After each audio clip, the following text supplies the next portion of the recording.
Hello friends, ये disclaimer है। मैं एक NISM सर्टिफाइड रिसर्च एनालिस्ट हूँ और एजुकेशनल पर्पस के लिए ये वीडियो बना रही हूँ। बाकी सेल और परचेज का डिसीजन आपका होगा, आपका ही प्रॉफिट होगा, आपका ही लॉस होगा। तो आज ये जो वीडियो मैं बना रही हूँ, एक बार इसको देख लेते हैं। आज जो मैं ये वीडियो बना रही हूँ, मेरे पास बहुत क्वेश्चन आए हैं कल्याण जी ज्वेलर्स को लेकर कि कल्याण जी ज्वेलर्स का होल्ड करें या सेल कर दें या परचेज करें, काफी नीचे आ गया है, उससे रिलेटेड। लेकिन आप एक चीज समझिए कि कुछ भी हो, कोई भी शेयर हो, जो सेंटीमेंट्स होते हैं वो निफ्टी, बैंक निफ्टी, सेंसेक्स, इनसे डायरेक्टली इफेक्ट होते हैं।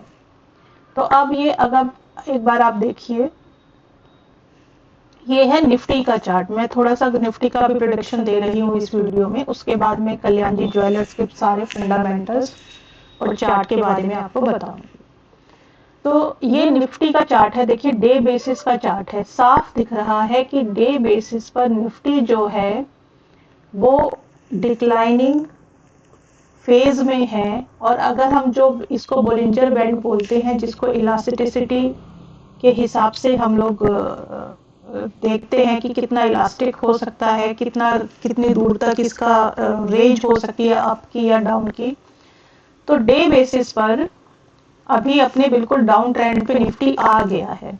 लेकिन मैंने अभी कुछ दिन पहले एक वीडियो बनाया था जिसमें 1990 से लेकर 1990 से लेकर 2025 तक निफ्टी की एक साइकिल दिखाई थी। उससे अगर आप समझेंगे तो ये जो डे बेसिस का चार्ट है, ये अभी गिरावट का खत्म नहीं हुआ है। निफ्टी अभी 18,000 तक जाने के चांसेस हैं।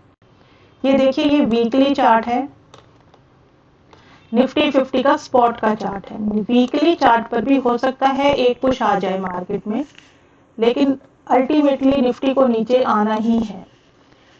ये वीकली चार्ट है। वीकली चार्ट पे भी अगर आप देखेंगे तो पैराबोलिक सार जो है वो नीचे का इंडिकेशन दे रहा है। आज फ्राइडे हो गया है और ये देखिए, ये वीकली कैंडल दिख भी नहीं रही है।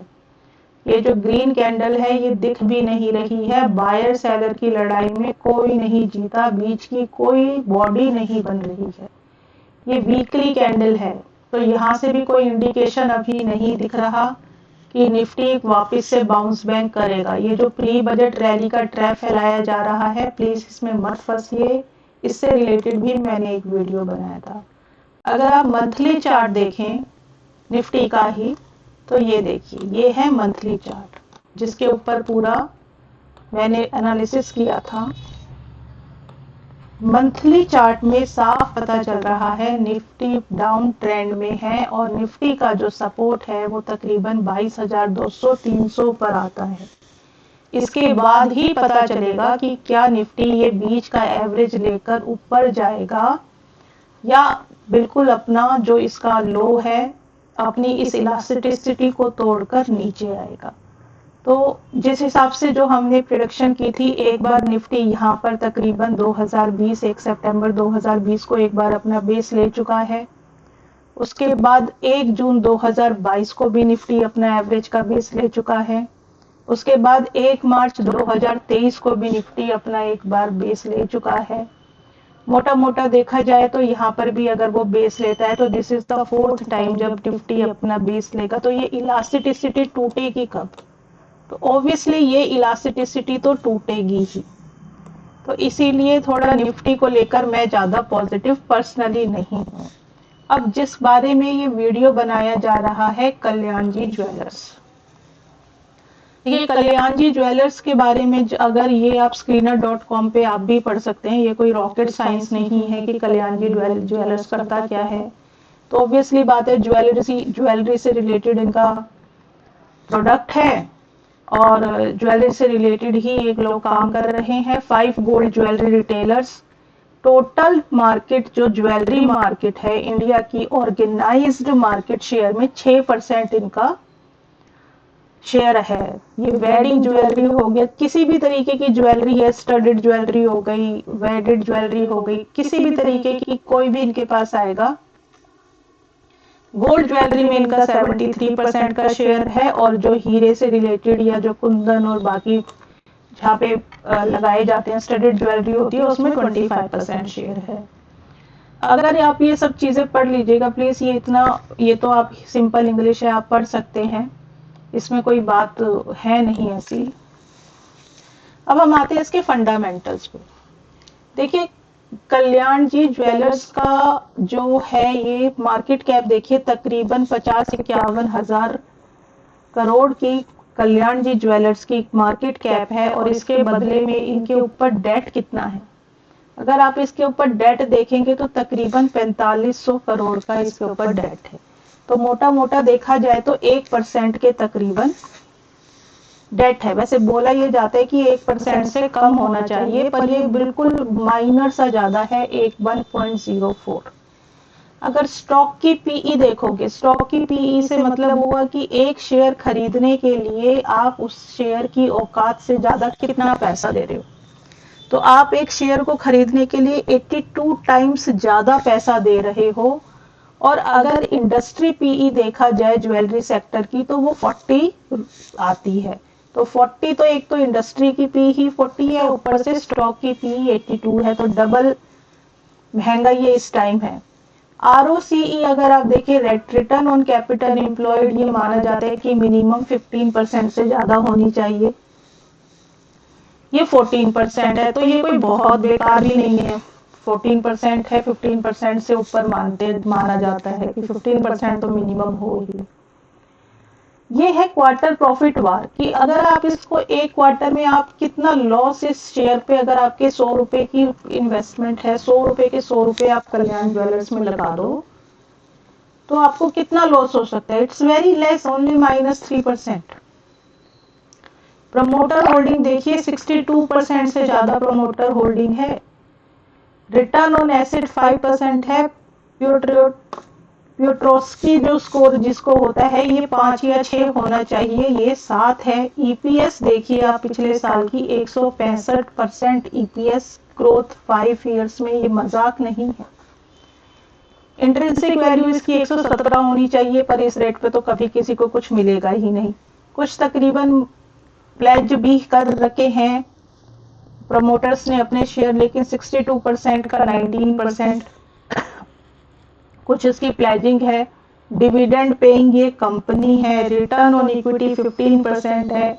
ग्राहम नंबर 76 है, ये अच्छा नंबर है। ग्राहम नंबर इज 76, ये बहुत अच्छा नंबर है। रिटर्न ऑन इक्विटी देखिए 15% है, ये भी ज्यादा है। बुक वैल्यू होती है assets minus liabilities, assets 42 times है लायबिलिटीज के। सेल्स ग्रोथ भी आ रही है 13.7%। तो कुल मिला के कंपनी को अगर देखा जाए तो कंपनी को हम ये नहीं कह सकते कि कंपनी के जो फंडामेंटल्स हैं वो बेकार हैं, ये तो बिल्कुल नहीं कहा जा सकता कि कंपनी के फंडामेंटल्स बेकार हैं। हाँ, ये अलग बात है कि इसके शेयर्स की प्राइस गिर रहे हैं, उसका कारण मैं अभी आपको बताऊंगी। एक बार इसके पीयर्स पे नजर मान लेते हैं। देखिए टाइटन जो है वो नंबर 1 पर है, सेनको तो अभी ही लिस्ट हुई है कुछ दिन पहले, और ये कल्याण ज्वेलर्स है। अगर एक बार आप इसका देखो, Kalyan return on capital employed of Kalyan jewellers is 14%। एक बार टाइटन का देखिए, रिटर्न ऑन कैपिटल एम्प्लॉयड इसका 22% है। यहाँ पे देखिए जो रिटर्न ऑन इक्विटी 32% है, इसीलिए तो वो फर्स्ट। और यहाँ पे देखिए ईपीएस ग्रोथ सिर्फ 20% है। ईपीएस ग्रोथ टाइटन की सिर्फ 20% है, और ये 3357 का शेयर है। इस शेयर ने कोई मूवमेंट नहीं करी है। अगर इसको देखते हैं ईपीएस ग्रोथ, अगर हम कल्याण ज्वेलर्स की देखें, मतलब ग्रोथ के उससे देखिए ना, जो है वो जो चल रहा है वो तो चल ही रहा है, लेकिन ग्रोथ देखिए, ग्रोथ किस रेट से हो रही है। कहाँ पे वो टाइटन में सिर्फ कुछ टाटा का कंपनी है टाइटन, और इसका जो रिटर्न और ये है, सिर्फ इसकी जो अर्निंग पर शेयर है वो 20% से बढ़ रही है। दूसरी तरफ कल्याण जी ज्वेलर्स की अर्निंग पर शेयर की जो ग्रोथ है वो 165% से बढ़ रही है। एक बार अगर इसका पीयर्स में देखें प्रॉफिट, भाई वो कंपनी भी तो बड़ी है ना। एक बार सेनको गोल्ड से आप इसको करके देखो, तो सेनको गोल्ड की देखिए ईपीएस सिर्फ 11% है। तो सबसे ज्यादा अगर ग्रोथ की कैटेगरी देखा जाए तो वो तो इसी की है। कल्याण जी ज्वेलर्स ज्यादा ग्रोथ कर रहा है कंपेयर टू अपने कॉम्पिटिटर्स के। एक बार इसकी बैलेंस शीट देखिए, तो नेट प्रॉफिट से देखते हैं हम, सारा तो नहीं देख सकते हैं, ईयरली बेसिस पे नेट प्रॉफिट है ये। तो पहले ये तो भाई कोरोना के टाइम में तो किसी ने भी ज्वेलरी नहीं खरीदी थी, 19, 20, 21। उसके बाद देखिए 200 करोड़, 400 करोड़, 500 करोड़, 600 करोड़, ये मैं आपको आफ्टर टैक्स बता रही हूँ। CAGR देखिए 3 साल का 94%, कंपाउंडेड प्रॉफिट ग्रोथ 3 साल का 367%। एक बार इसकी बैलेंस शीट देखिए, बैलेंस शीट इक्विटी कैपिटल देखिए इंक्रीज हो रही है, यानी कि इक्विटी में लोग, प्रमोटर भी पैसा लगा रहा है और बाकी लोग भी लगा रहे हैं। रिजर्व्स 1000 से बढ़ते बढ़ते 3328 तक आए हैं। रिजर्व का बढ़ना मतलब अनडिस्ट्रीब्यूटेड प्रॉफिट से ही रिजर्व बनते हैं। बोरोइंग्स भी बढ़ रही हैं थोड़ा सा, लेकिन बोरोइंग्स का इंक्रीज होना भी, बोरोइंग्स तो इंक्रीज इनकी हो रही हैं, अदर लायबिलिटीज भी इंक्रीज हो रही हैं और रिजर्व्स भी इंक्रीज हो रहे हैं। तो कुल मिला के जो इनकी बोरोइंग इंक्रीज हो रही है वो इसको मैन्युफैक्चरिंग में वो लोग रॉ मटेरियल में लेते हैं या अपने शोरूम्स के बनाने के लिए लेते हैं और उससे प्रॉफिट कमा के रिजर्व्स को भी इंक्रीज कर रहे हैं। फिक्स एसेट्स अगर आप देखोगे तो फिक्स एसेट्स भी लगातार इनकी बढ़ रही हैं। कैपिटल वर्क इन प्रोग्रेस कम हो रहा है, इट्स अ गुड थिंग। इनका कैपिटल वर्क में जो काम चल रहा था, वर्क इन प्रोग्रेस था, वो ये लोग कंप्लीट कर रहे हैं। अदर एसेट्स देखिए, अदर एसेट्स जो भी इनका स्टॉक होगा या जो भी इनका इंफ्रास्ट्रक्चर अदर एसेट्स होंगी, वो भी देखिए 6000 से बढ़ते बढ़ते 11000 तक आ गई हैं। एक बार इसका कैश फ्लो देखिए, कैश फ्लो की ऑपरेटिंग एक्टिविटीज में 320 से 4 साल में 320 से इनकी ऑपरेटिंग एक्टिविटीज 1322 गई हैं।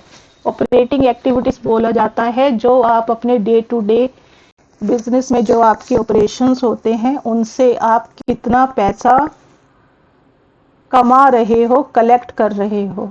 इन्वेस्टिंग एक्टिविटी नेगेटिव ही होनी चाहिए। इसका मतलब अगर आपकी इन्वेस्टिंग एक्टिविटीज नेगेटिव में है, मतलब आप अपना पैसे का इन्वेस्टमेंट कर रहे हो। हालांकि वो कम हुआ है लेकिन investment is still going on. Investment के ऊपर पैसा लगाया जा रहा है, इसलिए इन्वेस्टिंग एक्टिविटी माइनस में ही होनी चाहिए।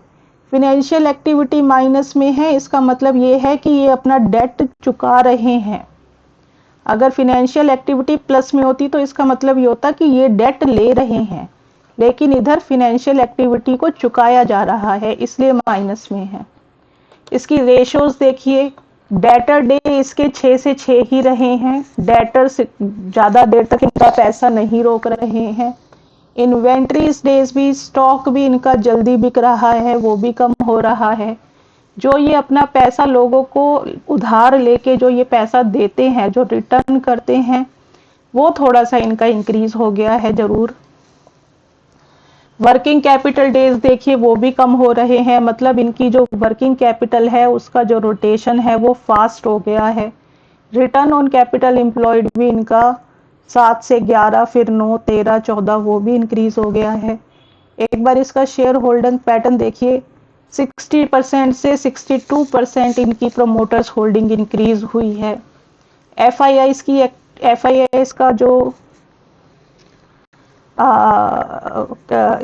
एफआईआईएस का जितना होल्डिंग है इनके शेयर्स में, वो 3% से बढ़ते घटते 16% तक आ ही गई है। हालांकि पिछले सालों से तो कम ही हुई है। और जो डीआईआईज हैं उनकी भी होल्डिंग इंक्रीज हो रही है और पब्लिक की होल्डिंग डिक्रीज हो रही है।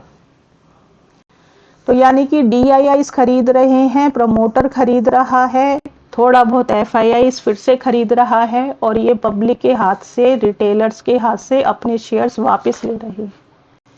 तो कुल मिला के कल्याण जी ज्वेलर्स के अगर फंडामेंटल्स देखे जाएं तो बिल्कुल नहीं कहा जा सकता कि कल्याण जी ज्वेलर्स एक लॉस मेकिंग या लॉस में जाने वाली कंपनी लगती है? बिल्कुल नहीं।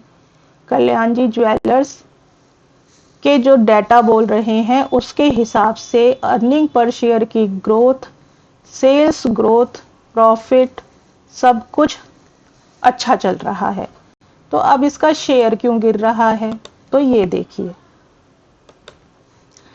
मैं बार बार बोलती हूँ, हर किसी से बोलती हूँ कि निफ्टी की अपनी एक साइकिल होती है, हर शेयर की अपनी एक साइकिल होती है। ये कल्याण जी ज्वेलर्स का मंथली चार्ट है। एक बार आप डेली चार्ट देखिए। देखिए डेली चार्ट, अगर आप लॉन्ग टर्म के लिए देख रहे हैं, शॉर्ट टर्म के लिए डेली चार्ट देखा जाता है, तो डेली चार्ट में तो ये गिर ही रहा है, सबको पता है। ये देखो अपनी इलास्टिसिटी को टच किया तो इसको तो गिरना ही था। हो सकता है ये शॉर्ट टर्म में थोड़ा सा इंक्रीज भी हो जाए, क्योंकि अपनी इलास्टिसिटी तोड़कर नीचे आ चुका है, ये इंक्रीज थोड़ा सा होगा। वीकली चार्ट देखोगे तो वीकली चार्ट में भी ये देखो, जैसे ही इसने अपना अपर बैंड छुआ, इसने डिक्लाइन करना शुरू कर दिया। ये मीडियम टर्म के लिए होता है। अब मंथली चार्ट देखो तो ये हुआ कब था लिस्ट, देखो ज्यादा पुराना नहीं है, 2022 का ही शेयर है। अब ये अपने ऊपरी टच को, इसने अपना ऊपर की इलास्टिसिटी टच किए, ये कम से कम अगर मंथली, अगर लॉन्ग टर्म के हिसाब से देखें तो अभी ये शेयर और नीचे आएगा, आ सकता है, काफी चांसेस हैं। निफ्टी अगर डाउन गई तो ये शेयर भी नीचे आएगा ही, क्योंकि अल्टीमेटली जो प्रमोटर्स होते हैं और जो बड़े एफआईआई और डीआईआई होते हैं, इनका काम यही तो होता है कि रिटेलर्स को ऊंचे दाम पर बेचना। पहले कम दाम पे खरीदते हैं, कम रेट पे खरीदते हैं, रेट बढ़ाते हैं, रिटेलर उसमें इंटरेस्टेड होता है, फिर रिटेलर को ऊंचे दाम पर बेचकर वो अपना पैसा निकाल लेते हैं। वही इसमें हो रहा है और वही हर शेयर में होता है। धीरे धीरे धीरे रेट बढ़ाया, रिटेलर्स इसके अंदर एंटर करते गए, वो अपना माल बेचते रहे, और अभी वो अपना माल जब तक उनका खत्म नहीं होता वो बेचेंगे ही। पर आप उसको प्रिडिक्ट कर सकते हो? यही होता है हर शेयर में। तो कल्याण जी ज्वेलर्स के अगर आप फंडामेंटल्स देखोगे तो कोई इतने बुरे फंडामेंटल्स नहीं है कल्याण जी ज्वेलर्स के। ईपीएस ग्रोथ बहुत अच्छी है, प्रोमोटर्स की होल्डिंग अच्छी है, प्रॉफिट अच्छा है, इंक्रीज हो रहा है, डेट भी 1% के आसपास ही है, debt to equity, return on equity भी सही ही है, रिटर्न ऑन कैपिटल एम्प्लॉयड भी सही ही है, डिविडेंड मेकिंग कंपनी है, 10 रुपए की फेस वैल्यू है। अगर ये 1 रुपए की हो जाएगी तो ये बिल्कुल, और भी 2 रुपए की, 1 रुपए की हो जाएगी तो और भी ज्यादा इसमें लिक्विडिटी आ जाएगी। इन्वेस्टिंग भी ये लोग कर रहे हैं, कर्जा भी ये लोग उतार रहे हैं। एक बार इसका एनालिसिस देख लेते हैं। देखिए तो कंपनी का जो क्वार्टर है वो अच्छा हो सकता है। 176% की CAGR from last 5 years. Working capital की रिक्वायरमेंट मैंने अभी बताया था, वर्किंग कैपिटल का रोटेशन, ये जितना माल मैन्युफैक्चरर कर रहे हैं उसका माल बिक रहा है। वर्किंग कैपिटल, वर्किंग कैपिटल क्या होती है? आपकी current assets and current liabilities, आपकी सेल्स वगैरह जितना आपका होता है उस पूरी साइकिल को वर्किंग कैपिटल साइकिल बोलते हैं, जो कि लगातार, यानी कि इनके पैसे अटक नहीं रहे हैं, सेल्स चल रही है। बस ये है कि हाँ अभी स्टॉक थोड़ा हाई प्राइस पर है, रिटर्न ऑन इक्विटी थोड़ा सा कम हो रहा है, क्योंकि भाई देखो अभी कोरोना हुआ था उससे पहले, और अब मैरिज सीजन में क्वार्टर वाइज पड़ता है, मैरिज सीजन में ज्यादा होती है सेल्स, और नॉन मैरिज सीजन में गोल्ड की सेल्स कम होती है। तो कहना क्या चाह रहे हैं? कहना ये चाह रहे हैं कि देखिए अगर आपने इसको सस्ते रेटों पे खरीद रखा है तो आप इसको एक बार प्रॉफिट बुक कर लीजिए, क्योंकि इसके नीचे आने के चांसेस ज्यादा हैं।